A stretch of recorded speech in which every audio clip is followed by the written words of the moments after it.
Ready Player One is directed by Steven Spielberg and is about the oasis, a virtual reality world where you can do and be anything. Now, when the owner, James Halliday, makes a video and creates a competition to find this egg and gain his left behind fortune, our protagonist, Wade Watts, makes it his goal to win this competition. The last Steven Spielberg movie I saw before this was The Post, and I actually thought that movie was pretty overrated and underwhelming. And for the longest time, I think Spielberg has been kind of losing his touch. And it's kind of weird. I don't know. I think he's just dabbling in areas he's maybe not comfortable with. I'm not sure. But all that has changed with this movie. He has gone back and created a really great adventure story, and that's what he's really good at. So let's get into the good and the bad about this movie. Now, a majority of this movie takes place in virtual reality. I would say about 70%. And some people might not like that. But for someone like me, an avid gamer, I really dug it.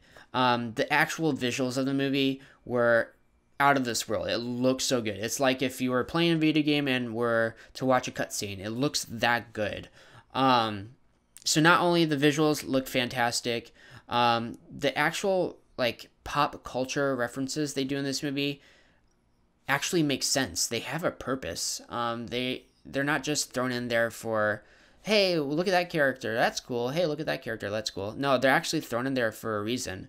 And that's what made it all the more special, is that it feels like Spielberg actually understands gaming culture and pop culture, and so he knew what to do with all these icons. So awesome, kudos to him. Along with that, the actual challenges they have to do are amazing. There's 3 of them. The first one, it's not a spoiler, it's in the trailer, is a car race, and it includes things such as King Kong and a Tyrannosaurus Rex. And the things they do with them are absolutely mind-blowing. I was hooked on the screen. I was at the edge of my seat throughout the sequence because it's so well done. It's like you are going to a theme park and riding a roller coaster. It's that good. It's exhilarating. I can't wait for people to watch that sequence because I absolutely loved it. The second sequence, or the second challenge, I'm not going to give away because it's probably the best part of this movie. And avid horror movie fans are going to absolutely lose their minds over this.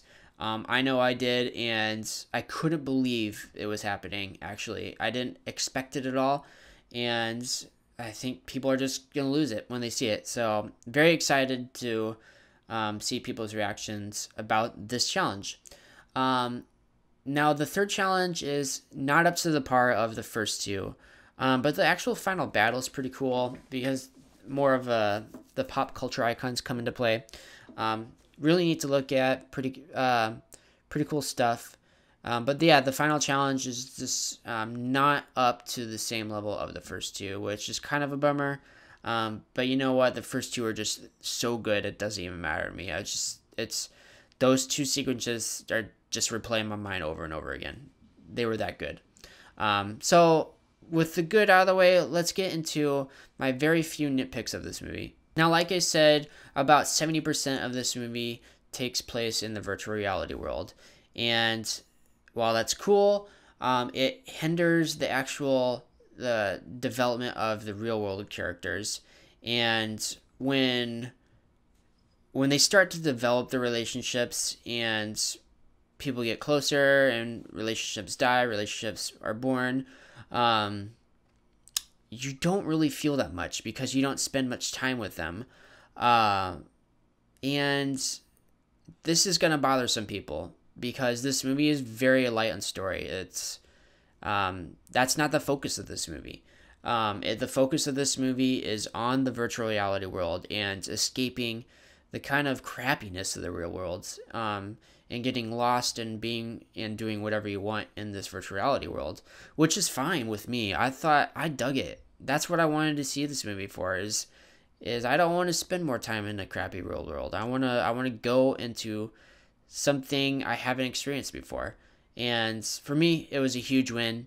For some people might not dig it, but I think overall, based on what I'm hearing, people are really loving this movie, and I'm one of those as well. So yeah, Ready Player One is the shit. Overall, I would say this movie is absolutely worth watching. Go see it immediately. I give this movie a B. It's really entertaining and an absolute blast.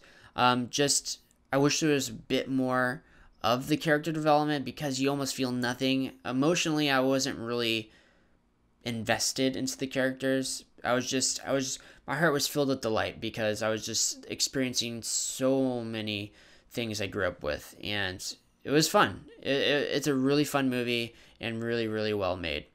So let me know what you think of Ready Player One in the comments section below. Like this video and subscribe to my channel, and I will see you at the movies.